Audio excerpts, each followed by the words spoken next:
Good morning. We're new around here, so I thought we'd introduce ourselves. I'm Jill. I'm Terry. And we're traveling around in our self-converted van, Tumbleweed.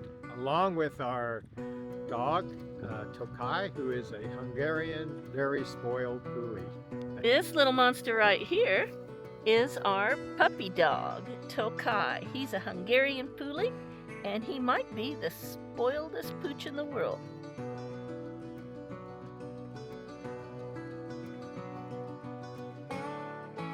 We started out from a lovely little farm stay down here, and we worked our way over to the Barsana Monastery complex and toured it, and then down to the wooden church at Lud Hill.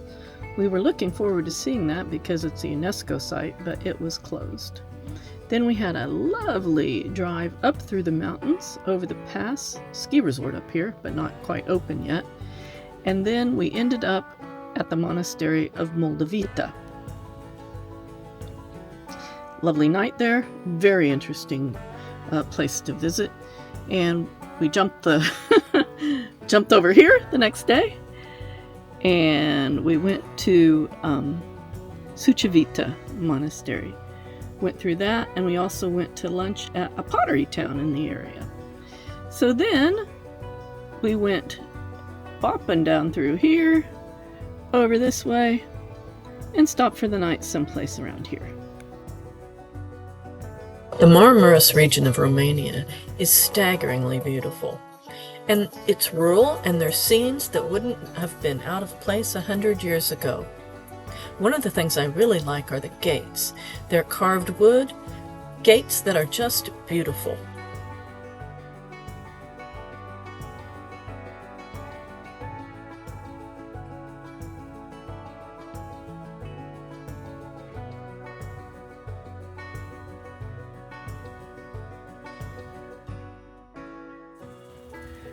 The main monumental gate to enter the Barsana Monastery complex in Maramures area of Romania.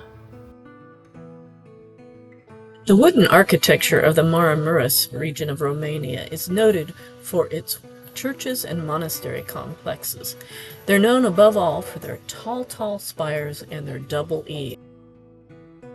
The tall spires serve as an allegorical expression of man's search for the divine.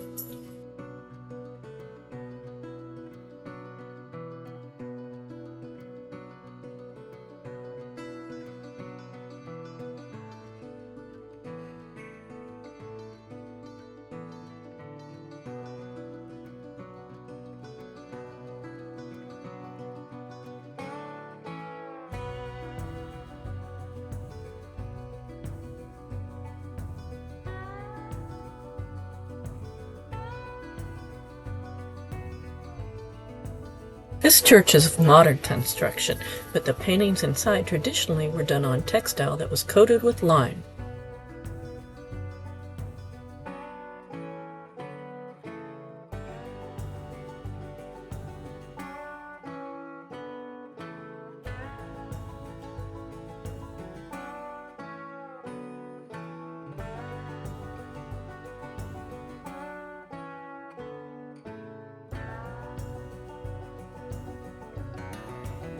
These stairs that you see in Orthodox monasteries represent a practical way of getting upstairs and also a metaphor for a monk's life of devotion and prayer.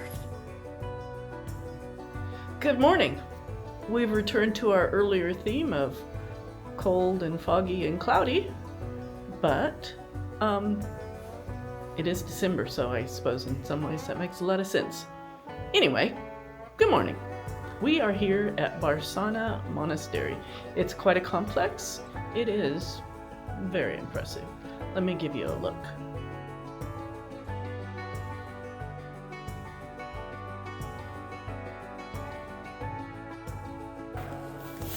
I find these wooden boards where they had a call to prayer interesting, although I read recently that they exist because the Austrian-Hungarian Empire had banned bells for Orthodox churches.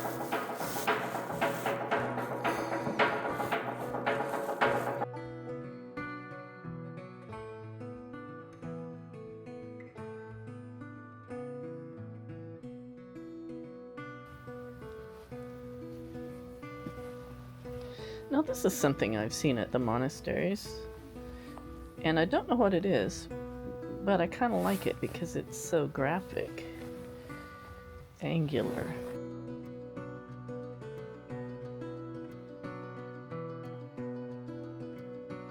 This monastery hosts a community of nuns and also has an artist in residence program where people are painting icons. The monastery complex is quite a popular tourist destination, and it's said to be quite beautiful in the spring when the flowers bloom and the perfumes waft over the walkways. The incredible woodworking traditions and skills are on full display at this monastery.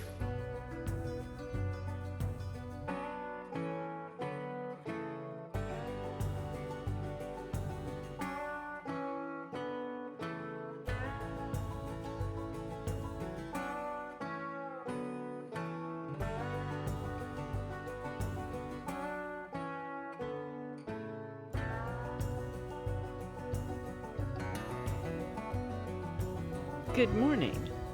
I'm in the Maramures region of Romania, northwest Romania, near the border with the Ukraine. And this is quite an elaborate complex. It's got a lot of buildings. None of them were so much. Obviously, chapels, accommodation for the nuns or monks, whichever it is. And I think there's also like pilgrim accommodation and maybe, like a mensa, a cafeteria where people could eat, bell towers, and a place to light candles.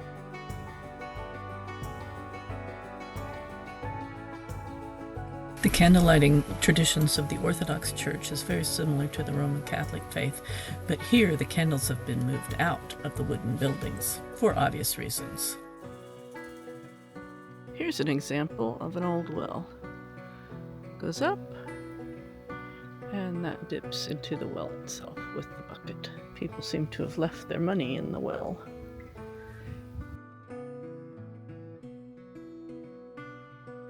Lots of buildings, still unsure of the function of some of them.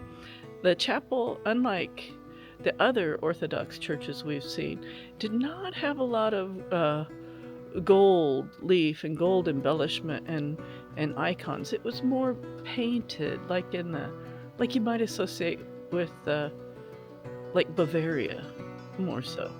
I don't know if it's the day or the different style of the monastery or just, diminishing marginal returns. This is the third one we've been to, and the sun's not shining. It didn't sparkle like the other ones because, well, like I said, no gold. It was interesting to see, but we're off to the next adventure.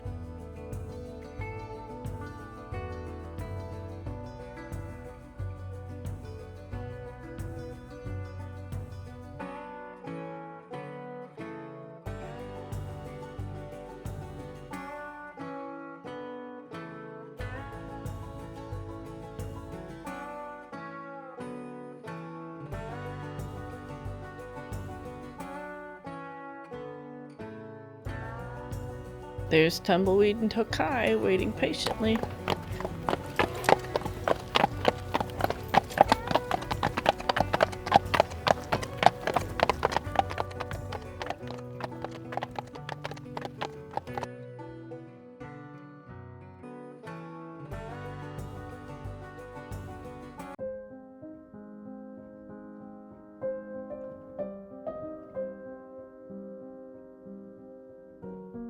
This is one of the wooden churches inscribed on the UNESCO World Heritage List.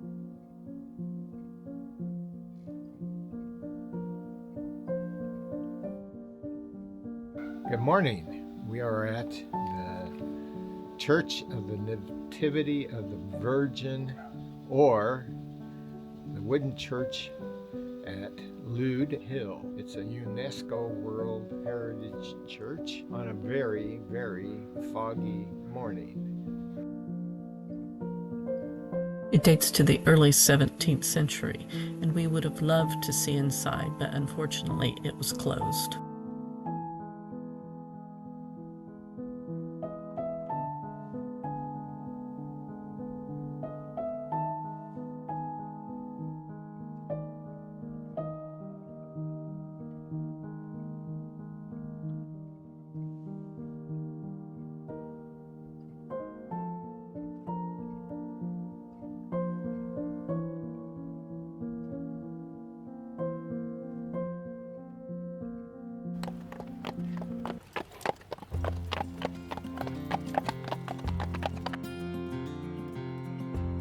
Carpathian Mountains here in northern Romania, near the border with the Ukraine.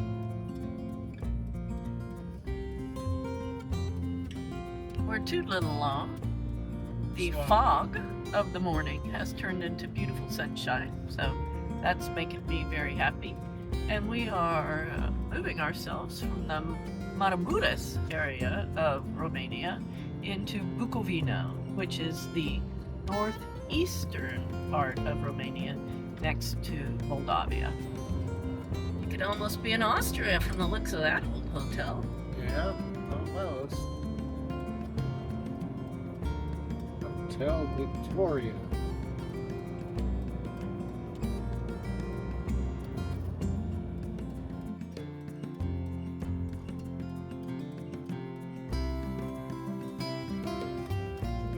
I think we have found the ski resort here in the Carpathian Mountains.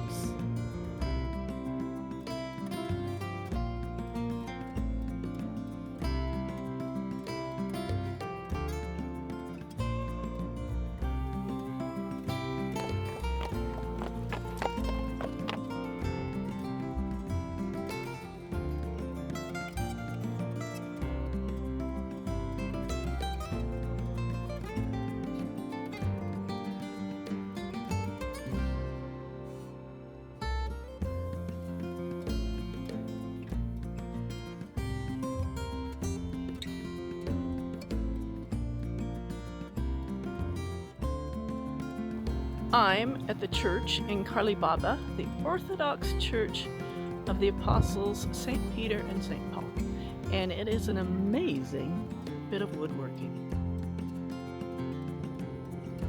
Looks like we're happening by yet another monastery.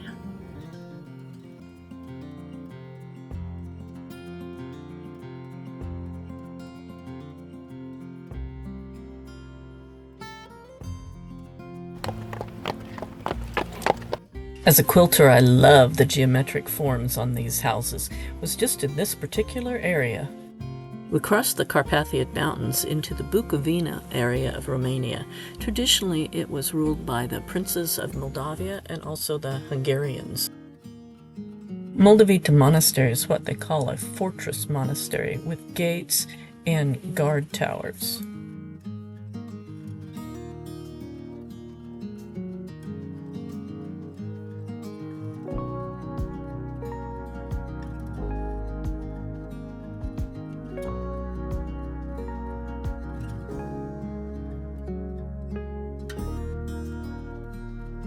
One of the things you're going to need if you're under siege is a source of water, and this monastery has one. I think this functions more as the dinner bell than a call to prayer. Moldavita Monastery is on the UNESCO World Heritage Site primarily for these amazing exterior frescoes. It's interesting to think about a time when the majority of people were illiterate and the Bible stories were told through pictures.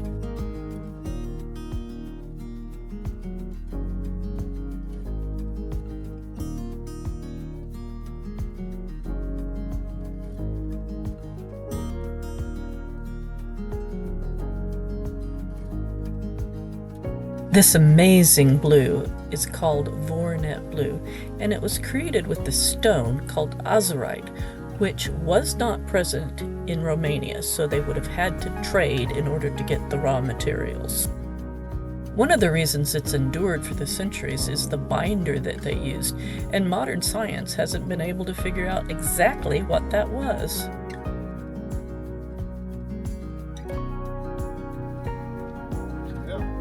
Yes, Terry. Go inside.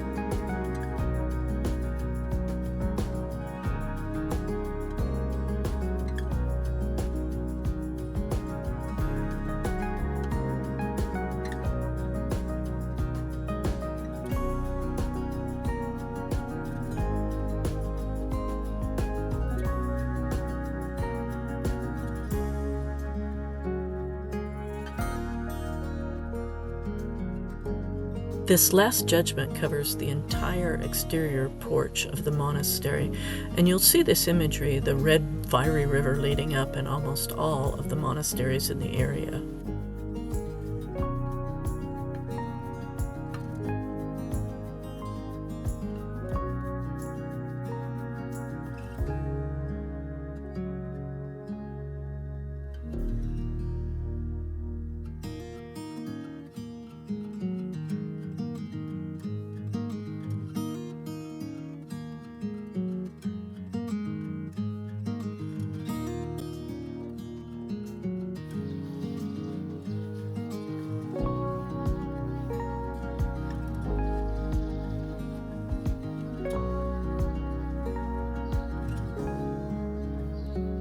I'm in front of the Bukovina monastery in Romania, in the Bukovina area of Romania. Walked around inside, very interesting. It's a fortress. I read today, Romania was kind of in the way of the Ottomans through history, and so there were a lot of battles between various Romanian peoples and the Ottomans, and so at the site of a battle or a victory, I think, they would build a fort, obviously also for protection. And because many people were illiterate at that time, the Bible stories are told in frescoes painted on stone that are painted on the outside of the buildings. And one of the motifs that you see over and over is this ladder to paradise. You see Christ at the top, kind of like with a sorting hat on. Like in Harry Potter, and on the right usually are the damned, and they're being attacked by fearsome animals with pitchforks, and then on the left are the various people who have been saved. Good morning, everybody. Well, what a difference a day makes. Yesterday was brilliantly sunny and gorgeous, and today we woke up to a cloudy, foggy morning. It's amazing the difference in the feeling. Each weather brings its own emotion, I guess. But Tocai and I are off on our morning walk, so off we go, better move, because it's freezing out here. Literally.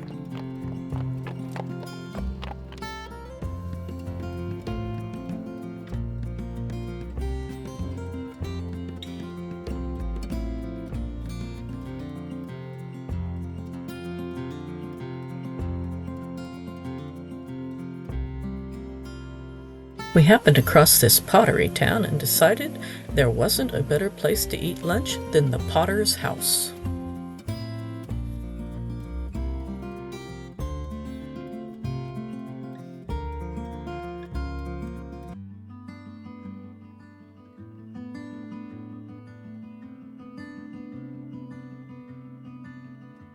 Good morning, everybody. We're standing in front of the Tocai Monastery, and that's in the Bukovina area of Romania. It is a fortress monastery, like the one we saw earlier, with a church inside. So, it's another cold morning, but we're off to see what it looks like.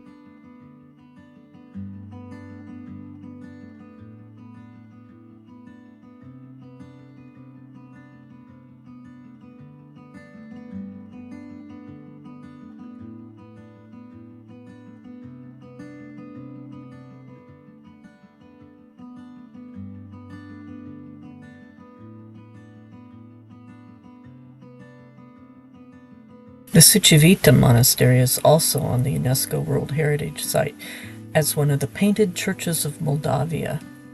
It dates from around 1585, but its exterior frescoes, are a little bit later, right around 1605 or so. It had a wealthy patron, and the patron is entombed here, which is kind of the old, ancient equivalent of getting your name on the stadium.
Watch your head.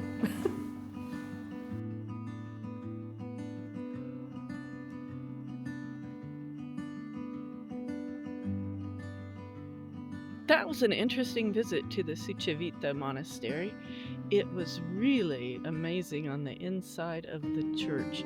The frescoes were very well preserved and told a whole bunch of Bible stories, as you might imagine.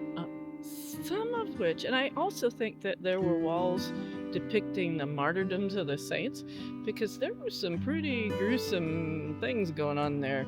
Somebody was turning on a spit, and other people had had their heads chopped off, and the blood was gushing out, and other people were just being tortured in other sorts of ways. Yes, there were a lot of frescoes, and some of them were a bit gory, but that wasn't the focus of all the frescoes. There were thousands of them and a lot of biblical stories, but it was very, very interesting. And I enjoyed also the frescoes on the outside of the church. You got the feeling of peace in the place. Of course, we're here in the winter, so there's not a lot of tourists, but it felt very peaceful. The nuns were nice and spoke. I just find it interesting that it reflects a time when people couldn't read, and so the biblical stories were told in pictures. And I just find that, to hearken back to that age, just an interesting phenomenon, to a time where people could learn the Bible through pictures. If you're enjoying following along on our adventures, please like, subscribe, and comment below. And join us next time on Tumbleweed in Tocai as we explore a new country for all three of us.